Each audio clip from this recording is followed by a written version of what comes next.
without you, my friend. And I'll tell you all about it when I see you again. We've come a long way from where we began. Oh, I'll tell you all about it when I see you again. When I see you again. Damn, who knew? All the planes we flew, the things we've been through.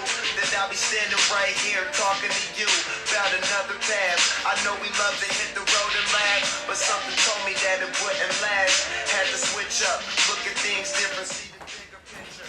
Those were the days, hard work forever pays. Now I see you in a better place. See you in a better place.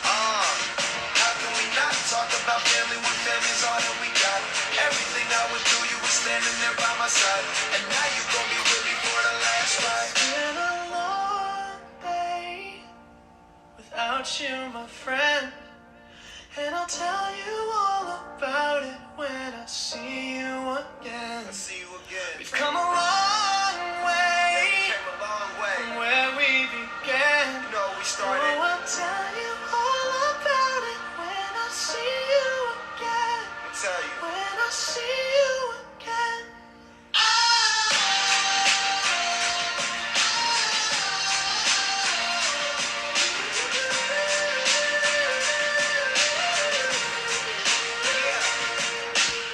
Hello everyone and welcome to the Season 3 premiere of Kicking It Classic with JCD. I am your host, John JCD DiMaselli, and as always, you can check me out and the show out on Twitter at KITCW. You can follow me on Twitter at JCDSINY1219. You can follow the show on Facebook, facebook.com/Kicking It Classic with JCD. As always, we are part of the PWP Nation Network. You can check out PWP Nation on Twitter at PWP Nation, as well as Facebook.com/PWP Nation. And finally, you can email the show kickingitclassicwithjcd@yahoo.com. I want to explain the different opening. Unfortunately, 2 weeks ago, this past Sunday, I lost my brother-in-law, Chris, and it's just been a hard time for my entire family. I want to thank anybody who reached out and has been supportive. I do apologize for the delay of the season for the show because this all happened right around the time the episode was supposed to launch, and I just never wasn't in a state of mind. As far as the show goes, we're going to try to make it up. We might do a few more mini episodes just to kind of get things back on track from a schedule perspective. But by the time the date of the Season 3 finale is supposed to be, we will be caught up. We will probably be dropping multiple episodes a week, or sometimes maybe even 2 episodes in one. So I just want to thank everybody for their patience, understanding, and support. My brother-in-law was never a big wrestling fan, and he would always mock me for it. He never understood it. But I knowing how my brother-in-law was, if I would have taken him to one show, he would have loved it, and we would have been going to every show right after that. Chris, I love you. I miss you, brother. I'm dedicating the season to you. So, with that said, moving on, the first episode of this season is going to focus on the main event and the backstage drama that involves WCW Bash at the Beach 96, billed as the Hostile Takeover.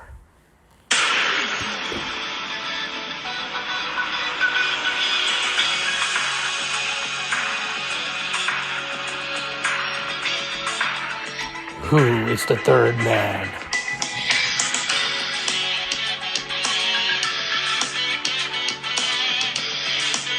Okay, so let's get down right to it. So, Bash at the Beach 96 was held on July 7, 1996, from the Ocean Center in Daytona Beach, Florida, with an attendance of 8,300.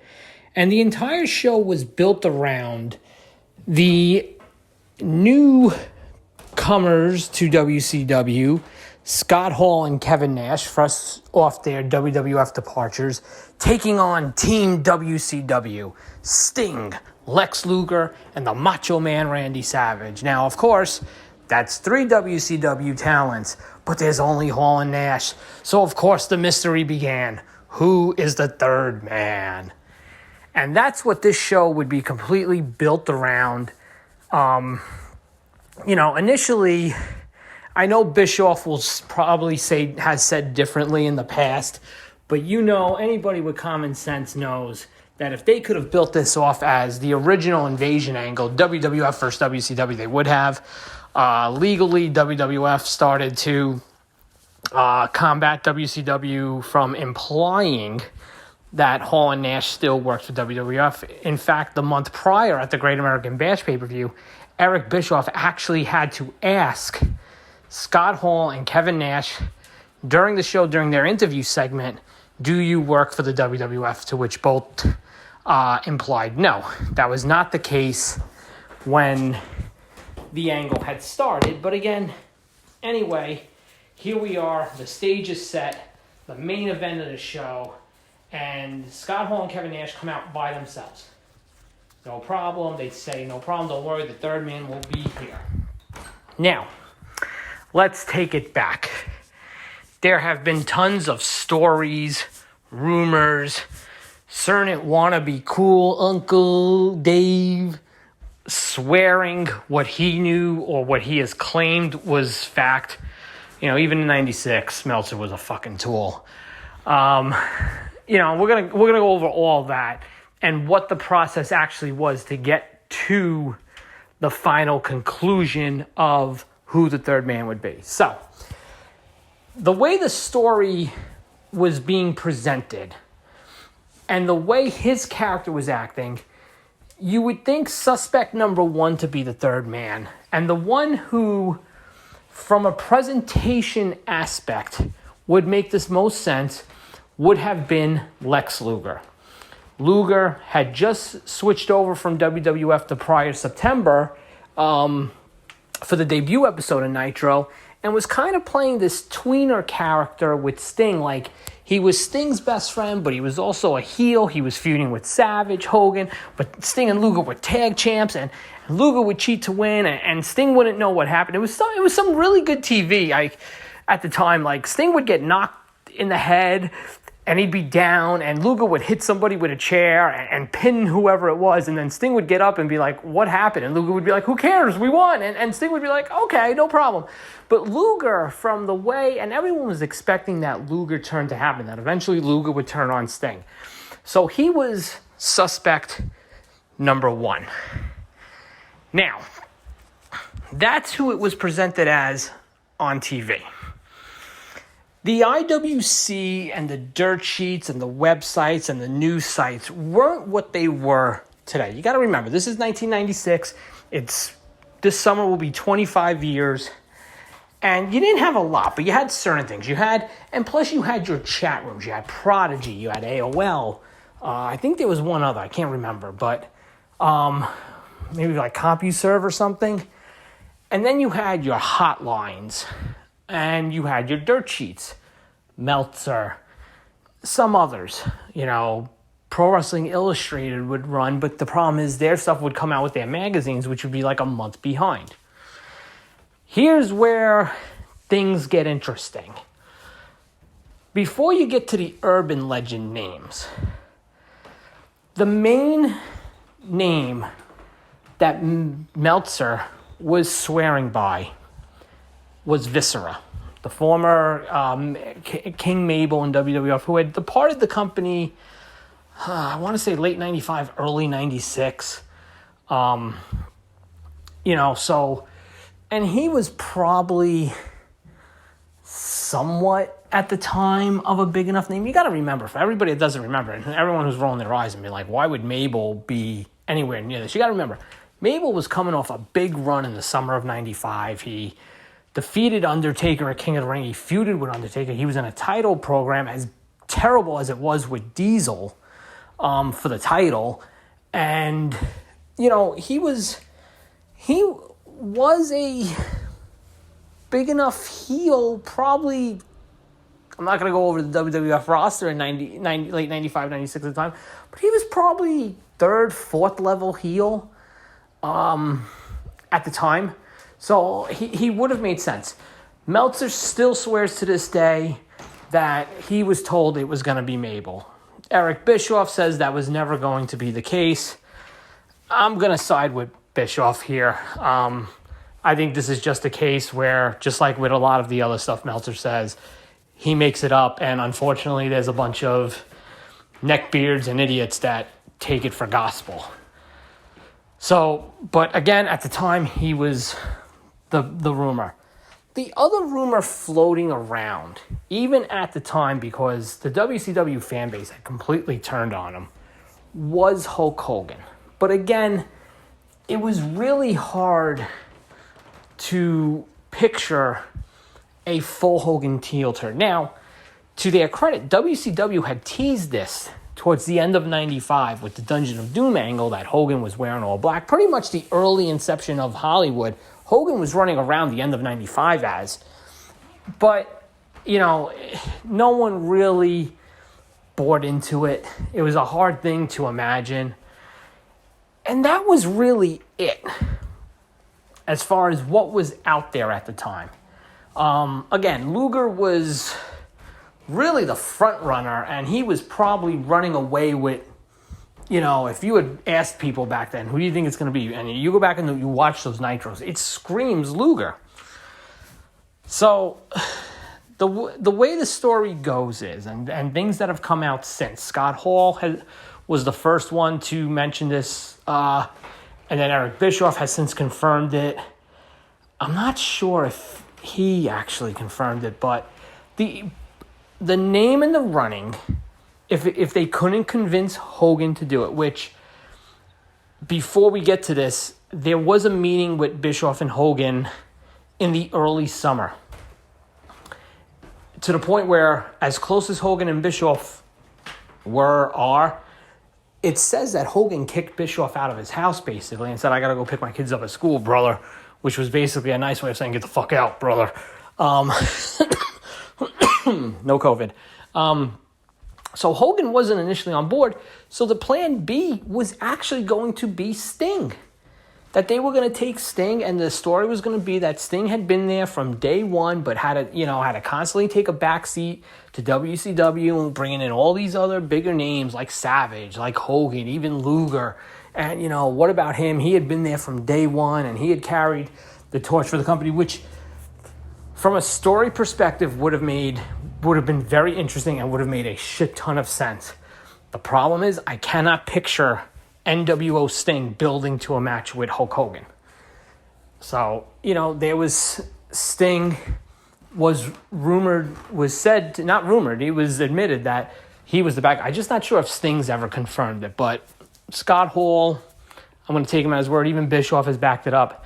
Now, the way it goes with Hogan is, apparently, once Hogan started to see where this angle was going, and according to Kevin Nash is a lot of things, but I've never really taken Kevin Nash to be a storyteller in the sense that he would make stuff up. Kevin Nash's, maybe his interpretation of certain things, especially nowadays, might be a little like, sure you didn't tear a brain muscle there when you tore your ACL and MCL again? But, you know, Nash has never been known as a storyteller in the business. And Nash says that once Hogan started to see where the angle was going and everything, Hogan called up and pretty much called Bischoff to whatever he was filming at the time and said, "I don't care what your plans are, I'm the third man."